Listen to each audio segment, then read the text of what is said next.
27 April থেকে কিন্তু আমাদের এসএসসি জিডি পরীক্ষা শুরু হচ্ছে। তো এখন থেকে ভালো করে পড়াশোনা করতে হবে, প্র্যাকটিস করতে হবে তুঙ্গে, ঝিমোনো যাবে না, ঘুমোনো যাবে না, সারা দিন রাত খাটো। কারণ এই কয়েকদিন যদি একটু তুমি ভালো করে প্রিপারেশন করে নাও, প্র্যাকটিস করে নাও, তুমি সারা বছর তো পড়েইছো। তো এখনকার প্রিপারেশন এবং এই সময় মক টেস্ট দেওয়ার টাইম, প্র্যাকটিস করার টাইম, এই সময় ভালো করে কাজে লাগিয়ে, এখন ভোট টোট যা হচ্ছে হয়ে যাক, কিন্তু তুমি তোমার পড়াশোনার দিকে মন দাও। ভালো করে এই কয়েকটা দিন যদি খেটে নাও, তোমার দেখবে যা স্কোর হবে তার থেকে কিন্তু 5 থেকে 10টা নাম্বার স্কোর বেড়ে যাবে। তো আজকের ক্লাসের মধ্যে আমি জিকে জিএস এর পার্ট থেকে যে 40টা নাম্বার আসে, 20টা প্রশ্ন থাকে, এই 20টা নাম্বার 2025-এ কি প্রশ্ন দিয়েছে সেই প্রশ্নগুলো তোমাদেরকে দেখাবো। এবং শুধু কোশ্চেনের অ্যান্সার করবো না, 2025 সালের পিছনে যে কোশ্চেনগুলো এসেছে সেই কোশ্চেনের পিছনে থাকা কনসেপ্ট তোমাদেরকে জানাবো। তো চলো শুরু করা যাক আজকের প্রথম প্রশ্ন।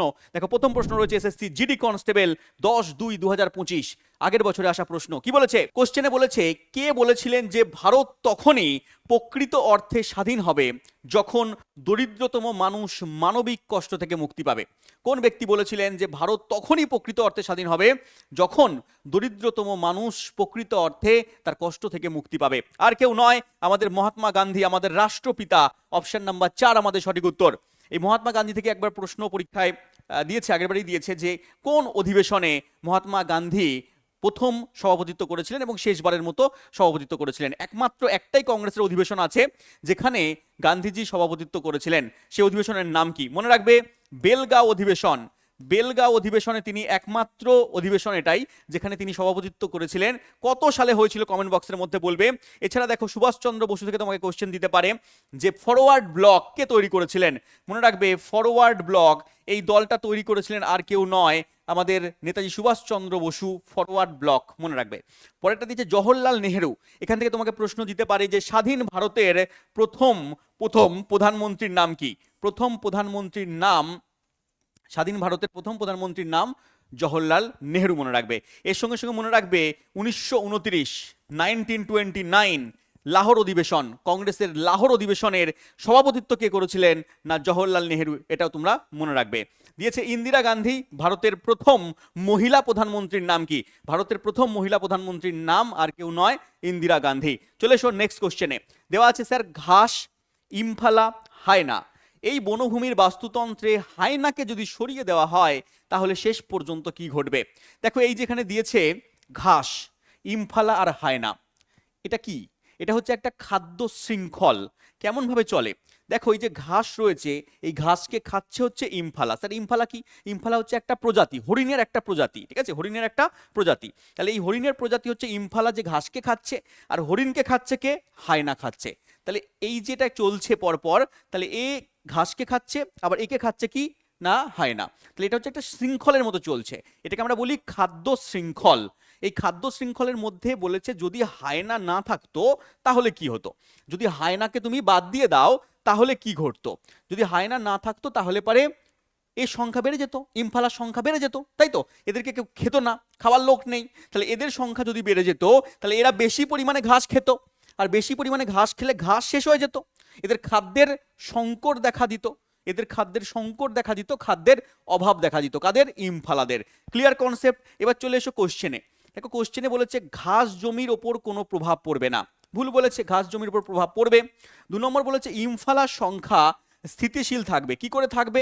কারণ যদি হায়নার সংখ্যা কমে যায় তাহলে ইম্ফালা তো বাড়তে থাকবে, তাই না? ওকে খাদ্য হিসেবে গ্রহণ করার মতো কেউ নেই। 3 নম্বর বলেছে জনসংখ্যা বৃদ্ধির কারণে ইম্ফালা অনাহারে মারা যাবে।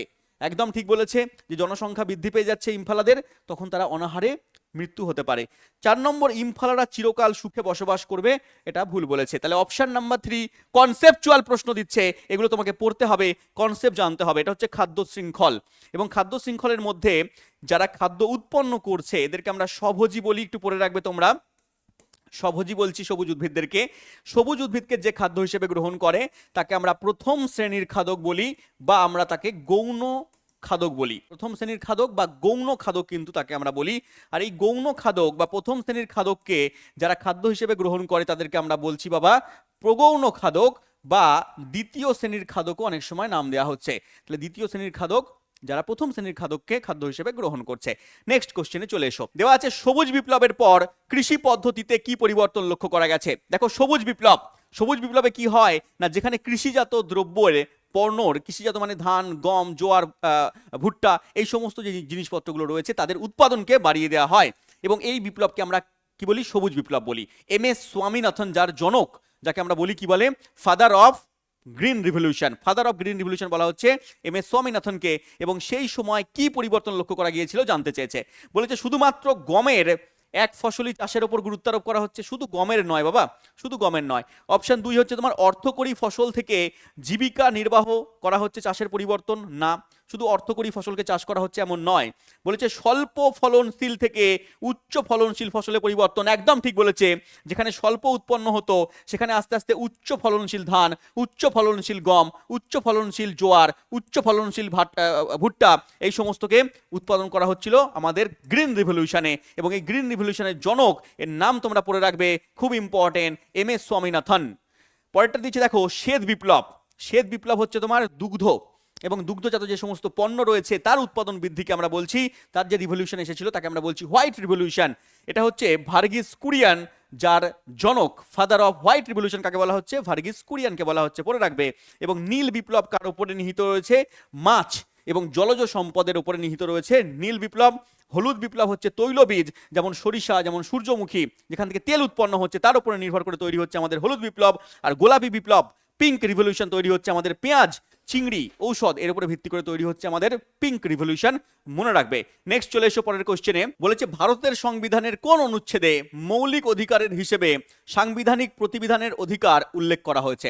সাংবিধানিক প্রতিবিধানের অধিকার কোন অনুচ্ছেদে বা কোন আর্টিকেলে বলা হয়েছে, আর কোনো আর্টিকেল নয়, আর্টিকেল নাম্বার 32।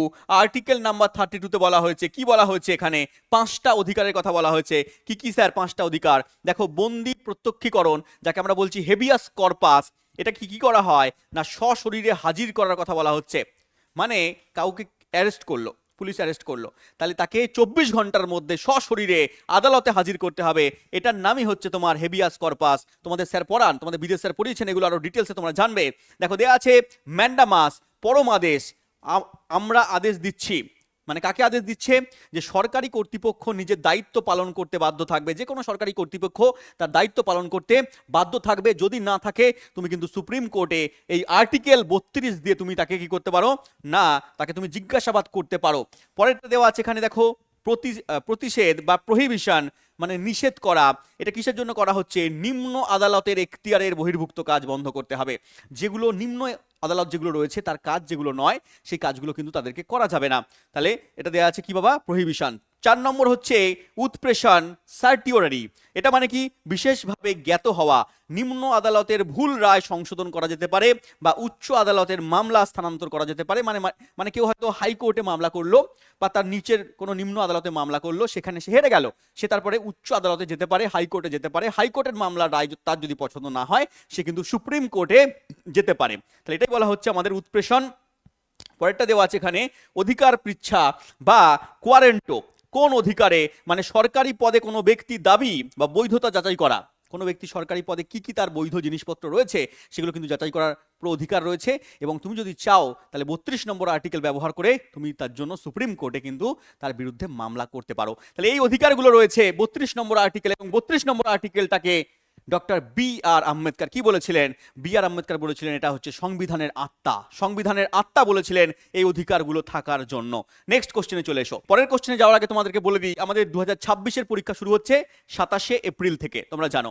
তো এবারের তো পরীক্ষা হয়ে গেল, প্রিপারেশন যা করেছো পরীক্ষা দেবে, এখন প্র্যাকটিস করার সময়। এখন আর তো প্রিপারেশন তোমার করার সময়ও নেই এবং সেই সুযোগও তুমি পাবে না।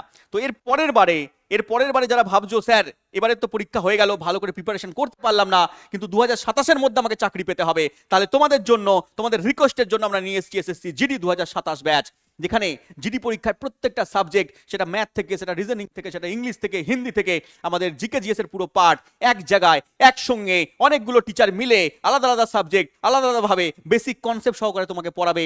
এবং প্রচুর ছেলেপিলে আমাদের এখান থেকে চাকরি পেয়েছে, এবারেও পাবে, গ্যারান্টি সহকারে বলছি, এবারেও প্রচুর ছেলেপিলে চাকরি বাকরি পাবে।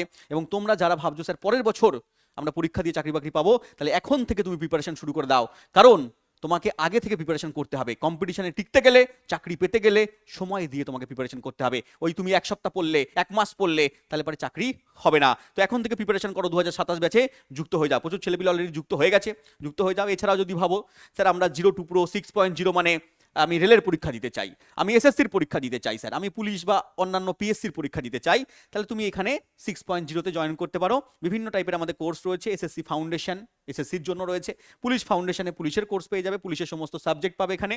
রেলওয়ে ফাউন্ডেশনে রেলের যা পরীক্ষা হয়, যা সিলেবাস হয়, সেখানে কিন্তু পড়ানো হবে রেলওয়ে ফাউন্ডেশন ব্যাচে। এছাড়াও সাবজেক্ট ওয়াইজ ব্যাচ রয়েছে, জেনারেল সায়েন্স আমার রয়েছে, এবং প্রত্যেকটা জায়গায় আমি জেনারেল সায়েন্সই পড়াই, ফিজিক্স কেমিস্ট্রি বায়োলজি পড়াই। ঠিক আছে বাবা, বাদ বাকি সাবজেক্টগুলো রয়েছে, দেখে নেবে একবার। এখানে পুরো বেসিক থেকে পড়ানো হবে, ফুল সিলেবাস কিন্তু এখানে কভার করানো হবে, পিডিএফ মক টেস্ট পাবে, লাইভ ক্লাস করতে পারবে, সেই লাইভ ক্লাসগুলো তুমি রেকর্ডের আকারেও দেখতে পারবে যতদিন কোর্সের ভ্যালিডিটি আছে। এছাড়াও তুমি ডাউট সলভের একজন টিচারও পেয়ে যাবে। এগুলো পাবে কোথায়? এগুলো পাবে হচ্ছে আমাদের ইওর স্টাডি অ্যাপের মধ্যে। স্যার ইওর স্টাডি অ্যাপ পাবো কোথায়? গুগল প্লে স্টোরের মধ্যে। স্যার গুগল প্লে স্টোর পাবো কোথায়? তোমার ফোনের মধ্যে। এবং বাদ বাকি জানতে আর আমাদের কন্ট্যাক্ট নাম্বার দেখতে পাচ্ছ স্ক্রিনে, তুমি কন্ট্যাক্ট নাম্বারে কল করে নেবে। নেক্সট কোশ্চেন দেওয়া আছে, পদার্থবিজ্ঞানে গ্রিক অক্ষর নিউ এর মানে কি? দেখো সায়েন্স থেকে একটা প্রশ্ন দিয়েছে এসএসসি জিডি 2025, বলেছে নিউ মানে কি। নিউ অ্যাকচুয়ালি ভি এর মতো নয়, নিউ মানে হচ্ছে তোমার একটু ভিটাকে এরকম ভাবে বেঁকিয়ে দেওয়া, এটাকে আমরা নিউ সিম্বল বলি। এই নিউ সিম্বল দ্বারা আমরা তরঙ্গের কম্পাঙ্ককে নির্দেশ করি, তরঙ্গের কম্পাঙ্ককে একটা শর্ট ফর্ম দেওয়া হয় নিউ। এরকম ভাবে বিভিন্ন সিম্বল আছে, সেই সিম্বলগুলো তোমাকে জানতে হবে। যেমন কণার বেগকে আমরা ভি দিয়ে প্রকাশ করি, যেমন এখানে ঘর্ষণ গুণাঙ্ককে আমরা মিউ দিয়ে প্রকাশ করি, যেমন পদার্থর ঘনত্বকে আমরা ডি ডেনসিটি বা আমরা রো দিয়ে প্রকাশ করি, এরকম ভাবে পিটাকে বেঁকিয়ে রো দিয়ে প্রকাশ করি। তাহলে এই সিম্বলগুলো তোমাকে কিন্তু জানতে হবে, তার সঙ্গে এককগুলো জানতে হবে। যেমন তরঙ্গের কম্পাঙ্কের একক কি স্যার? কম্পাঙ্কের একক হচ্ছে হার্জ, কম্পাঙ্কের একক হার্জ, এই জেড দিয়ে প্রকাশ করি। স্যার ঘনত্বের একক কি? মনে রাখবে ঘনত্বের একক হচ্ছে, যদি আমরা এসআইতে বলি, কেজি পার মিটার কিউব বা কেজি মিটার -3, এটা ঘনত্বের একক। স্যার ঘর্ষণ গুণাঙ্কের কি কোনো একক হয়? ঘর্ষণ গুণাঙ্কের কোনো একক হয় না, ঘর্ষণ গুণাঙ্কের একক নেই, মনে রাখবে। স্যার কণার বেগের কি একক হয়? মিটার পার সেকেন্ড হয় বা মিটার s-1 হয়, এসআই পদ্ধতিতে একক। এগুলো বারংবার করিয়েছি আমি ক্লাসের মধ্যে, দেখবে, এবং এগুলো পরীক্ষায় দিয়েছে। ঠিক আছে, আমি করিয়ে যাচ্ছি, দেখে নেবে প্রিভিয়াস ইয়ারে, দেখে নেবে যে 1 বছর আগেও করিয়েছি, তখন পরীক্ষা এসেছে, পেরেছে, এবারেও পড়াচ্ছি, পরীক্ষায় আসবে, যারা পড়বে তারা পারবে। নেক্সট কোশ্চেনে চলে এসো। দেওয়া আছে স্যার একটি নির্দিষ্ট নদী বা হ্রদে নিমজ্জিত ভূমির একটি উঁচু অঞ্চলকে কি বলা হয়? দেখো ভূগোলের কোশ্চেন, ম্যাডাম তোমাদেরকে এগুলো পড়িয়েছেন ডিটেলসে, এখানে জাস্ট আমি প্রিভিয়াস ইয়ারের কোশ্চেন করাচ্ছি, জিকে জিএস, তাই জন্য আমি ইতিহাস, ভূগোল, পলিটি, ইকোনমিক্স এগুলো নিয়ে এসেছি। কিন্তু কোর্সের ভেতরে কিন্তু আমি শুধু সায়েন্সই পড়াই, বাদ বাকি অন্যান্য সাবজেক্টের জন্য আমাদের ডেডিকেটেড টিচার রয়েছে। যেমন আমাদের ইতিহাস ভূগোলের জন্য আমাদের ম্যাডাম রয়েছেন, যেমন আমাদের পলিটির জন্য আমাদের বিদেশ স্যার রয়েছেন, আমাদের ইকোনমিক্স স্ট্যাটিক জিকের জন্য আমাদের রঞ্জিত স্যার রয়েছেন। হ্যাঁ, সব চাবুক চাবুক স্যার, ধুরন্ধর স্যার, একটা ধুরন্ধর। ঠিক আছে, চলো পড়তে হবে। তাহলে এখানে রয়েছে নদী বা হ্রদে নিমজ্জিত অংশের উঁচু জায়গাকে আমরা কি বলি? উঁচু জায়গাকে বলি আমরা জলবিভাজিকা। Option number C. স্যার কেমন হয় দেখতে? দেখো, যেখানে কোনো হ্রদ বা নদী বয়ে গেছে, সেখানে মাঝে মাঝে আমরা উঁচু স্থান দেখতে পাই। এই উঁচু স্থানগুলোকে আমরা কি বলছি বাবা? না, বলছি জলবিভাজিকা, ওয়াটার শেড। ওয়াটার শেড নাম দিচ্ছি আমরা ইংলিশে, পড়ে রাখবে একবার। নেক্সট কোশ্চেনে চলে এসো। স্যার খিলাফত আন্দোলন নিচের কোন সম্প্রদায়ের সঙ্গে যুক্ত ছিল? খিলাফত আন্দোলন 1919, ঠিক আছে, মানে 1919, 1919-এ কি হচ্ছে না, খিলাফত আন্দোলন চলেছে। এটা আমাদের বাইরের দেশে খিলাফত আন্দোলন হচ্ছিল খলিফা পদের জন্য। সেই আন্দোলনের তোমার ফলস্বরূপ আমাদের ভারতেও খিলাফত আন্দোলন হয়, এবং সেই খিলাফত আন্দোলন হচ্ছে মুসলিম সম্প্রদায়ের একটা আন্দোলন, যেখানে যেখানে কারা অংশগ্রহণ করেছিল, মূল নেতৃত্ব দিয়েছিল কারা? পড়ে রাখবে, মৌলানা মোহাম্মদ আলী, মৌলানা শওকত আলী। ঠিক আছে, এটাকে আলী ভ্রাতৃদ্বয় বলা হয়, দুই ভাই। তার সঙ্গে সঙ্গে পড়ে রাখবে আবুল কালাম আজাদ। এই আবুল কালাম আজাদ হচ্ছে আমাদের দেশের প্রথম শিক্ষামন্ত্রী। যদি তোমাকে পরীক্ষায় প্রশ্ন দেয় স্যার স্বাধীন ভারতের প্রথম শিক্ষামন্ত্রীর নাম কি, তাহলে কি হবে না, আবুল কালাম আজাদ, মনে রাখবে। এবং এই 1919-এ শুরু হয়েছিল আমাদের খিলাফত আন্দোলন, এবং তারপরে 1920-তে, তোমরা ইতিহাসে পড়েছো, ম্যাডাম তোমাদের পড়িয়েছেন যে 1920 থেকে শুরু হয় অসহযোগ আন্দোলন। অসহযোগ আন্দোলনে কে নেতৃত্ব দিয়েছিলেন? না, আমাদের গান্ধীজি নেতৃত্ব দিয়েছিলেন, এবং তিনি এই সুযোগে কি করেছিলেন না, অসহযোগ আন্দোলনকে খিলাফত আন্দোলনের সঙ্গে যুক্ত করেছিলেন, যাতে হিন্দু মুসলিম দুজনে একসঙ্গে মিলে অসহযোগ আন্দোলনকে সাফল্যমণ্ডিত করতে পারে। কিন্তু এই আন্দোলন সাফল্য পায়নি, কারণ 1922-এ, আমরা এটাও পড়বে যে 1922 গিয়ে চৌরিচিরার কাণ্ড হয়, এবং তারপরে অসহযোগ আন্দোলনকে তিনি প্রত্যাহার করে নেন, কে বাবা? গান্ধীজি। নেক্সট কোশ্চেনে চলে এসো। দেয়া আছে কার পূর্বানুমতি ছাড়া রাজ্য বিধানসভায় কোনো অর্থ বিল, মানি বিল পাস করা যাবে না? রাজ্য বিধানসভায়, তো রাজ্যে বিধানসভা রয়েছে, সেই বিধানসভায় মানি বিল পাস করতে গেলে কার অনুমতি লাগবে?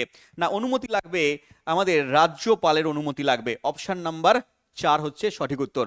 আমাকে কমেন্ট বক্সের মধ্যে বলবে যে পশ্চিমবঙ্গের বর্তমান রাজ্যপালের নাম কি?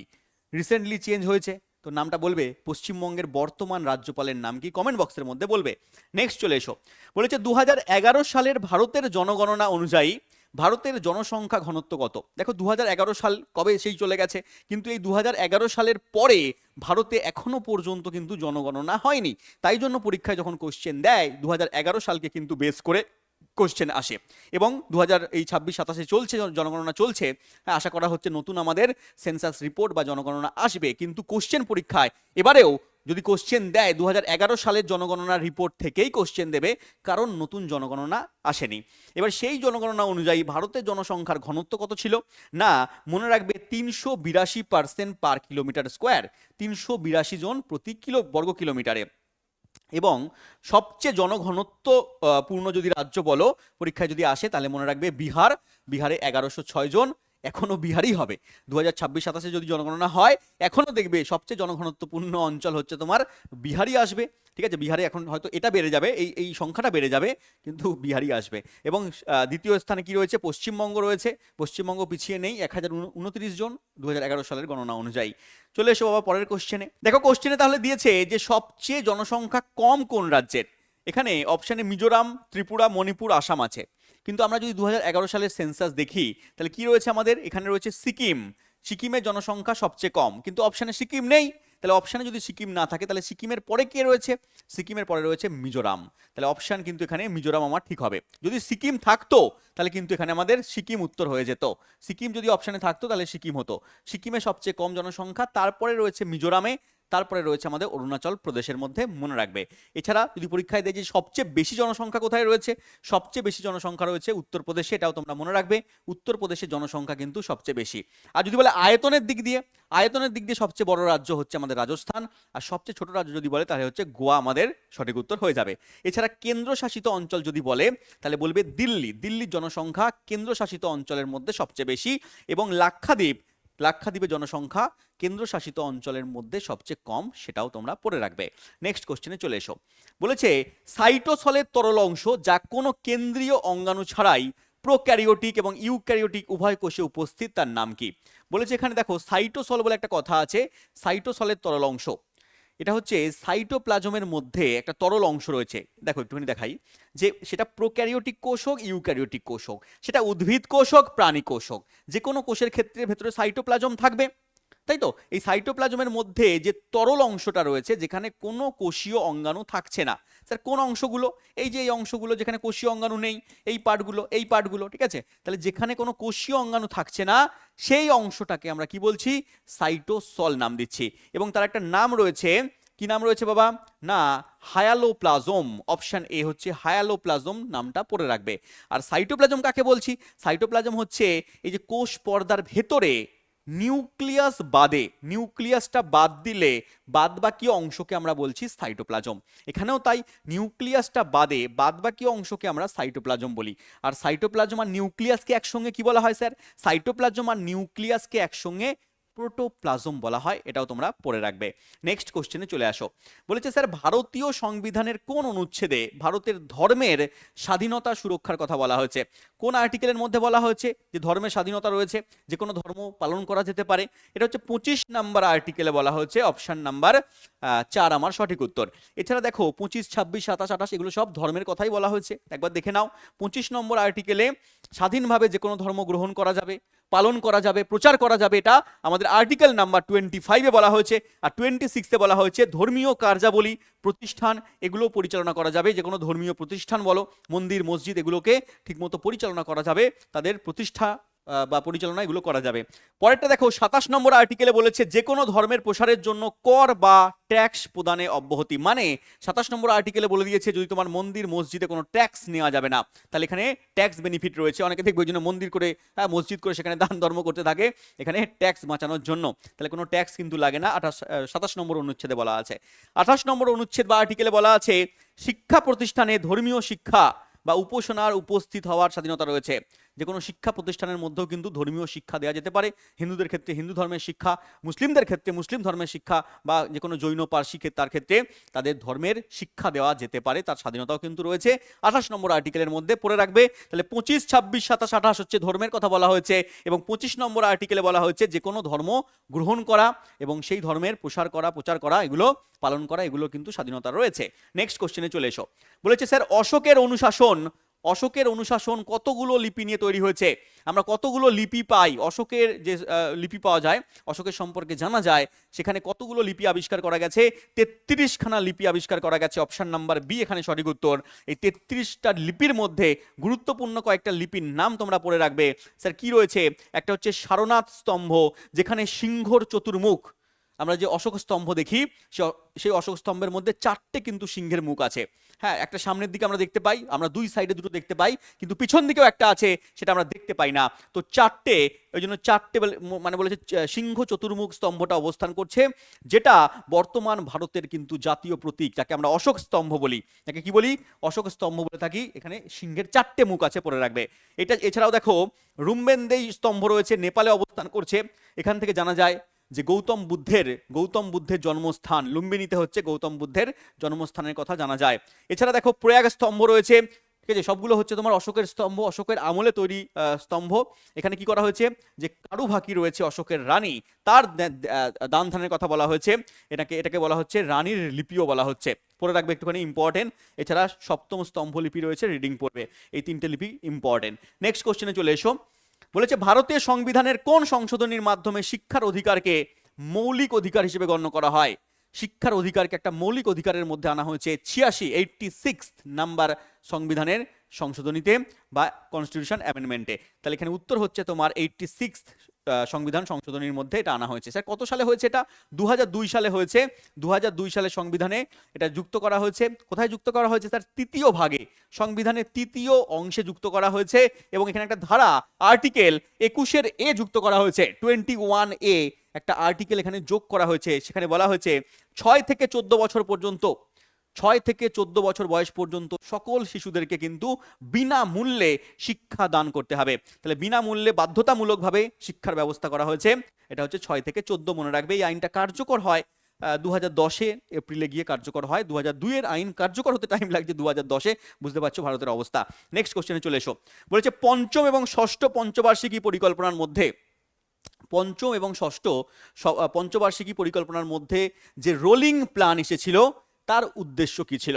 দেখো, পঞ্চবার্ষিকী পরিকল্পনা কি হয় না, ভারত স্বাধীন হওয়ার পর থেকে 1951 সাল থেকে পঞ্চবার্ষিকী পরিকল্পনা শুরু হয়। যে 5 বছর করে একটা আমরা প্ল্যান নেব, প্ল্যান করে আমরা দেশের উন্নতি করব। যেমন হয় না, আমাদের বাড়িঘরের ক্ষেত্রেও হয় যে আমরা কিছুটা প্ল্যান করি যে এই আগামী বছরের মধ্যে, 1 বছরের মধ্যে আমি পাশের ঘরটা রং টং করে নেবো, প্লাস্টার করে নেবো, ঠিক আছে? একটা প্ল্যান করি আমরা।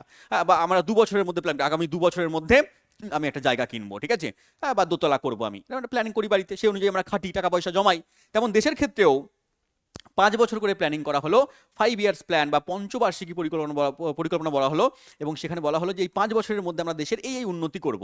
প্রথম 5 বছরে কৃষির দিকে উন্নতি করা হলো, দ্বিতীয় 5 বছরে গিয়ে 51 থেকে 56 হচ্ছে প্রথম পঞ্চবার্ষিকী পরিকল্পনা, দ্বিতীয়তে গিয়ে কি করা হলো না, বললো ভারী শিল্প নিয়ে আসো, তাহলে শিল্পের উন্নতি করা হলো, এরকম করা হলো। এই করতে করতে না, দেখো প্রথম, দ্বিতীয়, তৃতীয় এরকমভাবে পঞ্চবার্ষিকী পরিকল্পনা চলছিল। সেখানে গিয়ে মাঝখানে তৃতীয় পঞ্চবার্ষিকী পরিকল্পনার পরে গিয়ে 3 বছরের একটা গ্যাপ চলে এলো। 51 থেকে 56, 56 থেকে 61, 61 থেকে 66, প্রথম 3টে পরিকল্পনা পঞ্চবার্ষিকী কার্যকর হলো। কিন্তু এই যে 66-র পরে গিয়ে 66 থেকে 69 পর্যন্ত কিন্তু পঞ্চবার্ষিকী পরিকল্পনা 3 বছর বন্ধ ছিল। কেন? তার কারণ ছিল কি বাবা না, 1965-তে যুদ্ধ হয়, এবং 1962-তে চীনের সঙ্গে যুদ্ধ হয়, 1965-তে পাকিস্তানের সঙ্গে ভারতের যুদ্ধ হয়। এবং সেই যুদ্ধের পরে কি হয় না, 3 বছর ভারতের আর্থিক অবস্থা খুব খারাপ হয়ে যায়। কোনো প্ল্যান মানে তৃতীয় পঞ্চবার্ষিকী পরিকল্পনা কার্যকর সিদ্ধ হয়নি, তারপরে এটা বন্ধ করে দেওয়া হয়েছে। তারপরে আসে ফোর্থ প্ল্যান আসে 1969 থেকে 74, এবং তারপরে আসে ফিফথ প্ল্যান 1974 থেকে 79, আর সিক্সথ প্ল্যান আসে 80 থেকে 85। কিন্তু গল্প হচ্ছে এই ফিফথ আর সিক্সথ প্ল্যানের মাঝখানে 2 বছর এখানে গ্যাপ রয়েছে। 74 থেকে এখানে 78 সাল পর্যন্ত হয়। 1974 থেকে 78 সাল পর্যন্ত পঞ্চম পঞ্চবার্ষিকী পরিকল্পনা চলে। এবং তারপরে এখানে দেখো 2 বছরের রোলিং প্ল্যান চলে। 2 বছর অন্য পার্টি ক্ষমতায় আসে। আগে ছিল কংগ্রেস, ভারতে কংগ্রেস শাসন করেছে, স্বাধীনতার পর থেকে কংগ্রেস শাসন করেছে, কিন্তু এই যে 1978 গিয়ে তখন ভারতীয় জনতা পার্টি মোরারজি দেশাই ক্ষমতায় আসে এবং তিনি 2 বছরের জন্য ছিলেন এবং 2 বছরের জন্য তিনি কি করেছিলেন, এই পঞ্চবার্ষিকী পরিকল্পনাকে বন্ধ করেছিলেন। বন্ধ করে তিনি রোলিং প্ল্যান এনেছিলেন, রোলিং প্ল্যান এনেছিলেন। হ্যাঁ, সেটা তোমাদের স্যার পড়াবেন, রোলিং প্ল্যান কি, কিভাবে কাজ করে, এগুলো এনেছিলেন। এবং সেটা কি করেছিল না, অর্থনৈতিক নমনীয়তা, কর্মসংস্থান, বার্ষিক পর্যালোচনা, ঠিক আছে, এই সমস্ত দিকগুলো দেখার জন্য। কারণ তার আগে কি হয়েছিল, তার আগে ইন্দিরা গান্ধীর সময় ছিল এবং সেখানে কি হয় না, গরিবি হটাও এই সমস্ত এসেছিল, আত্মনির্ভরশীলতা এসেছিল, তার কারণের জন্য ভারতের অর্থনৈতিক অবস্থা অনেক দুর্বল হয়ে গিয়েছিল। তো রোলিং প্ল্যান এসেছিল 2 বছরের জন্য, 78 থেকে 80 সাল পর্যন্ত। মনে রাখবে কোশ্চেন আমাদের কি বলেছে আমরা দেখে নেই। কোশ্চেন বলেছে এখানে পঞ্চম এবং ষষ্ঠ পঞ্চবার্ষিকী পরিকল্পনার মধ্যে যে 2 বছরের রোলিং প্ল্যান এসেছিল তার প্রধান উদ্দেশ্য কি ছিল। বলেছে সামাজিক ন্যায় বিচারের সাথে বৃদ্ধি, না, ঠিক আছে। বলেছে কর্মসংস্থান সৃষ্টি, আঞ্চলিক ভারসাম্য, বলেছে কৃষি সম্প্রসারণ, শিল্প বৃদ্ধি, এটা হবে না। বলেছে অর্থনৈতিক সংকট ব্যবস্থাপনা আর নীতি সমন্বয়ের উপর গুরুত্ব আরোপ, একদম। অপশন বি এবং অপশন ডি 2 নম্বর 4 নম্বরটার মধ্যে গন্ডগোল হতে পারে, তাহলে এখানে উত্তর কিন্তু 4 নম্বর হবে। এখানে কি আসবে না, অর্থনৈতিক সংকট ব্যবস্থাপনা, অর্থনৈতিক একটা সংকট এসেছিল, তার ঠিকমতো সেখান থেকে উদ্ধার পাওয়া এবং নীতিগত সমন্বয়ের উপর গুরুত্ব আরোপ করা, বিভিন্ন নীতিগুলোকে যাতে ঠিকমতো চলে সেই জন্য রোলিং প্ল্যানকে কিন্তু আনা হয়েছিল। অপশন 4 কিন্তু এখানে আমাদের সঠিক উত্তর। নেক্সট কোশ্চেন চলে এসো, দেখো সেম টপিকের উপর আরেকটা কোশ্চেন দিয়েছে জিডি, এসএসসি জিডি। দেখো এসএসসি জিডি পরীক্ষা কনসেপচুয়াল কিন্তু প্রশ্ন আসছে, বুঝতে পারছো, দেখো কোশ্চেন দেখলে বুঝতে পারবে।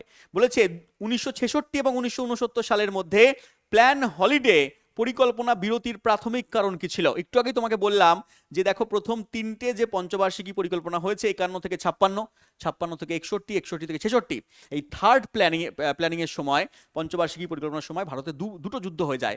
62তে হয় চীনের সঙ্গে যুদ্ধ, তখন ভারতের অবস্থা, ভারত আশা করেনি যে চীন আমাদেরকে অ্যাটাক করতে পারে, এবং হচ্ছে 62তে চীন অ্যাটাক করে।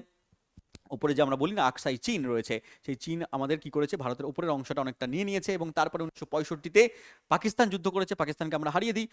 পাকিস্তান বলছে চীন আমাদেরকে একটুখানি পর্যদস্তু করেছে বলে পাকিস্তান আমাদেরকে পর্যদস্তু করে দেবে, কিন্তু সেখানে 1965তে যুদ্ধ হয়। তো যুদ্ধ আমরা পাকিস্তানকে হারাই, ঠিক আছে, কিন্তু মানে যুদ্ধ হলে কি হয় না, ক্ষয়ক্ষতি তো হবেই না।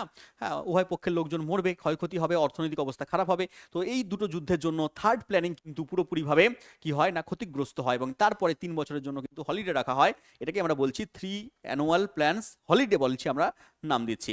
তাহলে এটা কিসের জন্য হচ্ছে না, এটা হচ্ছে রাজনৈতিক অস্থিরতা, তৃতীয় পঞ্চবার্ষিকী পরিকল্পনার ব্যর্থতা, একদম সঠিক উত্তর অপশন নাম্বার 2, তৃতীয় পঞ্চবার্ষিকী পরিকল্পনার ব্যর্থতা। বা পরীক্ষা অপশন দিতে পারে যে যুদ্ধ বিগ্রহের কারণের জন্য এটা ঘটেছে, মনে রাখবে।